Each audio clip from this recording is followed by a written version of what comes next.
The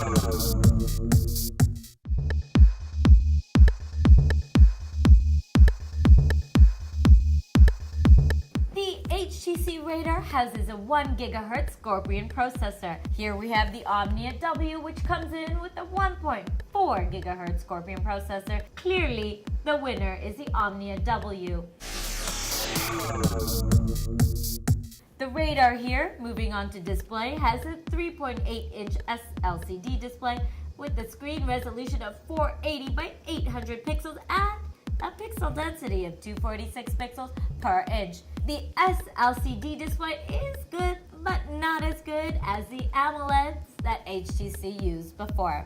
The Omnia W has a Super AMOLED display with a resolution of 480 by 800 pixels. It is a smaller screen, and therefore the pixel density per inch increases a little to more than 252. No prizes for guessing, but here the Omnia W Super AMOLED wins. The radar doesn't fare too well with multimedia thanks to a bare minimum multimedia setup that Windows Phone Mango offers. Although the radar offers a decent headset, the headset is not in-ear, which makes music listening not so great. Ditto for the Omnia W2. But the Omnia W features an in-ear headset, which Techdoll really likes.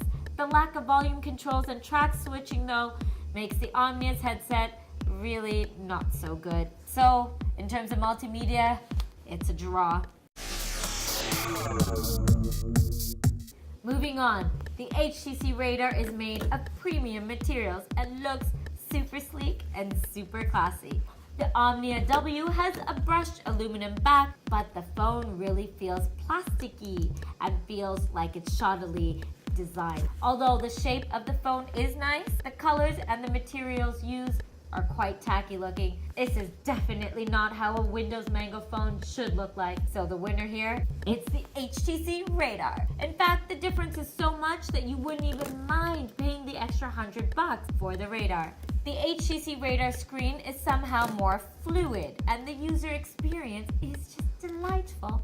The HTC radar is butter smooth, and we don't know of any phone out there that even touches this in terms of smoothness. Once Techdoll used the HTC radar, using the Omnia W felt like you just had to press the screen harder for every touch. Clearly, Tech Geeks, the winner here is HTC radar in terms of my user experience.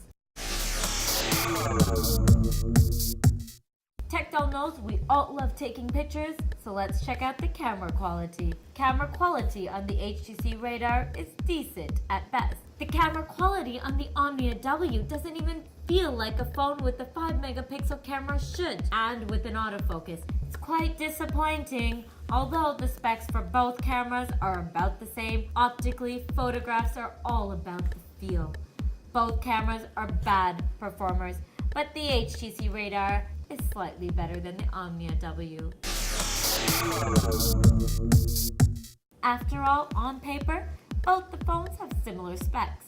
However, once you have used the phones, you realize a dramatic difference in user experience. Techdoll believes technology is really about providing the best user experience to people, and based on that fact alone, Techdoll would like to clearly place HTC radar on top spot. The HTC radar is a sexy looking phone. It's made out of premium materials, and every touch just makes you feel happy about holding such a great device in your palm. On the flip side, the Omnia W looks like a winner with the better processor and display screen. The HTC radar somehow though feels far smoother and better optimized. Surprising in a way, because both the phones use the same Adreno 205 GPU and Scorpion processors. In fact, the Omnia W has a 1.4 GHz processor instead of the 1 GHz processor found on the radar. But still, the radar just feels better.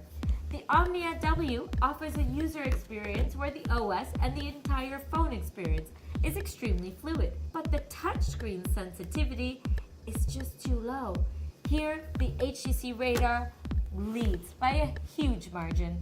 Techdoll cannot Ignore the fact that the Omnia W is priced at a good $100 lower than the HTC Radar, and it also has a better display with the Super AMOLED display screen.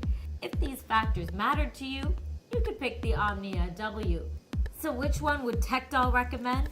Spend the extra $100 and go for the HTC Radar to get a superior Windows Phone 7.5 Mango handset.